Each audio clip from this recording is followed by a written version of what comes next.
Hello out there, and today we're going to be recapping my experience at Blade Show 2018. And this is going to be a video that comes in probably 2 or 3 different parts. This one in particular will be focused on the knives and the models that I got to see at the show and some of the stuff that we have to look forward to. I will also, though, be focusing at some point on just some of the interactions that I had and the people that I got to meet, whether they were YouTube channel creators or just people in the community, friends that I met on Instagram, or designers and distributors. So many really, really awesome people that made the weekend as good as it was. You know, that's really what drove the experience, and that's what I'll remember more than any particular knife brand or model or anything like that. It's the people that I got to walk up to and interact with.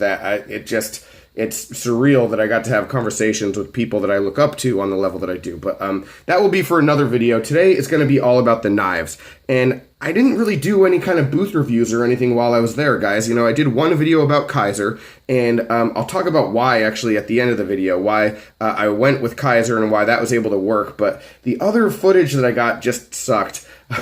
It was bad. It was even more shaky than the Kaiser video was. And the problem that I had was that I was just not in a position to be focused on making a video. I was too excited. I was running around checking stuff out. I'm not really experienced when it comes to doing like an interview style booth review or anything, and there's way better people out there than me at it. So I figured, why even try to do something if you want to check something out like that? Blade HQ posts a lot of good stuff. My buddy Stasa23 posts a lot of good stuff. Go check those guys out. You'll get the information that you're looking for. And I figured what I would end up doing is just sitting here talking about some of the stuff that I saw, giving my feedback on it, maybe splicing in a couple pictures and videos of the models that either I do have or that I hunt down in order to give you some frame of reference and yeah, let you know some of the stuff that I saw. So that's what we're going to do, and we're going to start with Spyderco because they had an awesome booth. I'll tell you right now, Spyderco, Benchmade, Kershaw, of the big companies, they delivered. They were awesome. The people at the booths were great, and I had a lot of fun at those booths. But Spyderco always has a lot of stuff in the works, and so that's what made their booth extremely interesting. They had just come out with their mid-year catalog, and they had all those knives there. The first day, I really didn't get in there very much because it was really packed. And by the end of the day, when I tried to squeeze in one last time, I did see Eric Lesser there, but they had already broken down all the prototypes and the mid-year releases. They weren't even out anymore.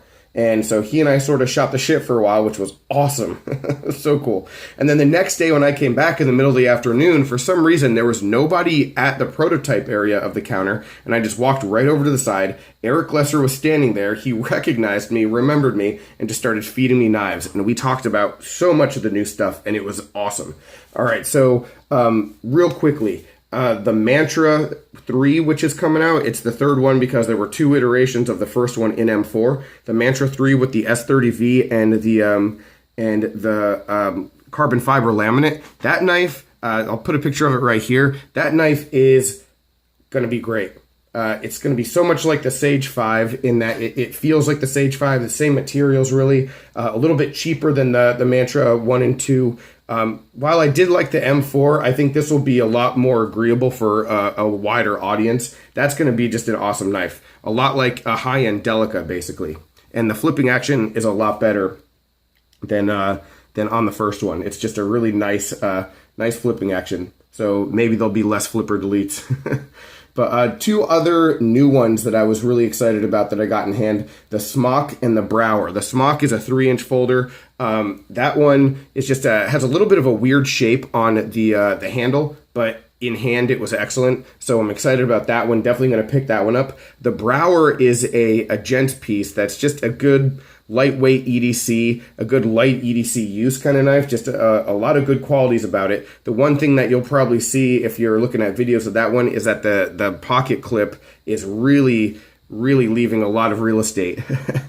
And Eric Lesser, when I was talking to him about it, he said, yeah, well, that's just sort of the way that it's going to be. He said it's too late at this point to do any changes, and he just knows the aftermarket clip business is going to boom, and they're just sort of okay with that. And when I asked him, you know, are you guys ever going to release a clip like that? You know, maybe you do your own aftermarket clips. He just sort of gave me a smile and didn't say anything. So maybe that's something coming down the road. One other knife from the mid-year releases that I want to focus on, though, is called the Drunken. It's the Dmitry Sinkovich new design, and the thing that is so big about it, I guess, is that it's extremely expensive at $400+. When I saw that, I was sort of bummed out because that knife, I mean, it just seems like one I'd really like. And when I got it in hand, guys, yeah, $410. There's no way I'm going to be able to swing that, to be honest. I'm going to have to save, but it's one of those knives that sometimes you see a price tag and you think, oh, well, that's not going to happen, and you write it off. Other times, once you get it in hand and you know the price tag, you're like, how can I make this happen? And that's exactly what I'm thinking about with the Drunken. Like, how can I make that happen? What do I have to sell? How do I have to save? What do I have to do? Do I have to mow someone's lawn for, like, what do I have to do to get this knife? So, excited about that one. I loved having it in hand. Just a beautiful, beautiful piece. So, I'll give you that much. As far as the prototypes go, they were not letting us take photos or videos of the prototypes, the actual prototypes that aren't even confirmed to become in production. And the reason for that is they just don't want misinformation out there. So I'll just tell you real quickly about some of the things that I saw. And again, keep in mind that these might not happen, and if they do happen, they might not happen in even remotely the way that I describe them. All right, the big one, the coolest one for me, is called the Schleich Swayback. It's a Swayback Jackknife, titanium, really nice. I can't remember what the steel was on it, but it was excellent in hand, thick, beefy, for, the small size of a Swayback. It still was pretty substantial, so that was really cool. There was a cleaver that was called Bill the Butcher. That one was pretty neat. The big one the two big ones that people have been asking me about are the Para 3 Lightweight, and so there is going to be a Para 3 Lightweight, most likely, but no idea when.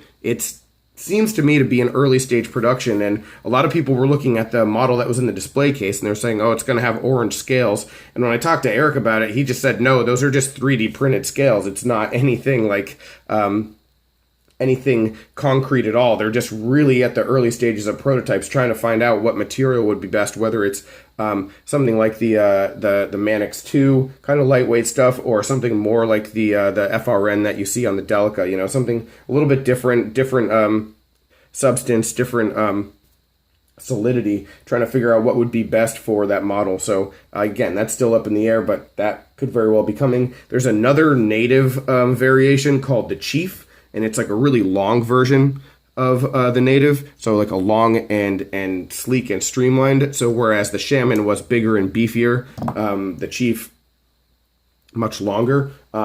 Pretty cool one there. So a lot of stuff to look forward to from them. They were awesome over there, though. Really, really enjoyed my time at the Spyderco booth, and the fact that I was able to just walk up and talk to Eric Lesser and have him personally hand me knives to check out. It just blew my mind. So again, guys, and let me tell you, if there's anything in particular that you have specific questions about, let me know in the comments down below, because there's no way in a short video that I'll be able to get all the information I want to out there. All right, so next, let's talk about Benchmade. Benchmade was another awesome experience for me. The Benchmade booth was great. I was fortunate enough to head right there at the beginning of day one, and so there wasn't a lot going on at the booth. And I was able to get in there and talk to Derek from Benchmade, who is basically the face of a lot of their videos. And so I bought the Saibu, as you probably know, the Benchmade 486. And I was able to actually go into the booth, behind the booth, and take a look at the prototype for this knife, which was a pretty cool experience. And while I was back there, Derek was just talking to me about some of the other new stuff. And one of the things that we might be interested in is the new MPR, the micro pocket rocket. The Shane Seibert design, it's even smaller than the mini pocket rocket. And a big talking point of this one, again, a lot of the talking points for a lot of the stuff is the price. And the price on this one, the micro pocket rocket, is plus of $300. And that's really expensive. And what I gotta say, guys, is I got the knife in the hand, and it's pretty darn nice. I don't know if it's $300 plus of nice, but it's really nice. And it's one of those knives that when I was holding it, I was like, man, they could have made this cheaper just by making it less nice. And it still would have been great, but they didn't want to go that route. And so I know a lot of people are already, voicing concern or complaints about the price, but I mean, I can't necessarily say that it's not worth that much money, but it isn't worth it to me. And I think that it's just going to have a limited kind of appeal, and that's just sort of the way that it is. Another one that was just awesome, though, was the Gold Class Proper.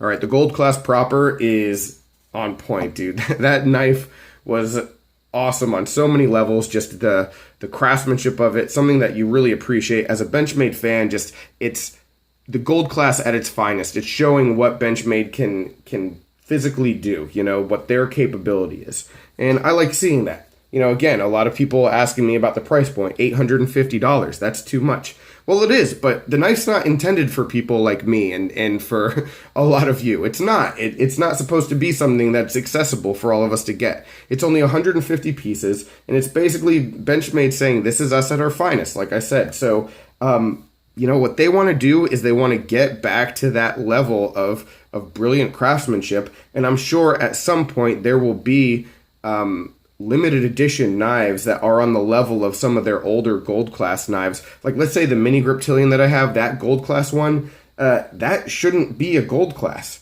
You know, what should be a gold class is stuff that's taken to the next level, you know, what, and that's really what they're trying to do, like I said. So I would expect to still see some good limited edition propers in the future, and maybe like the $200, $300, $400 range. But they're not going to call those gold class. It's going to be a little bit different, and they're really just amping up their standards. And I liked seeing that.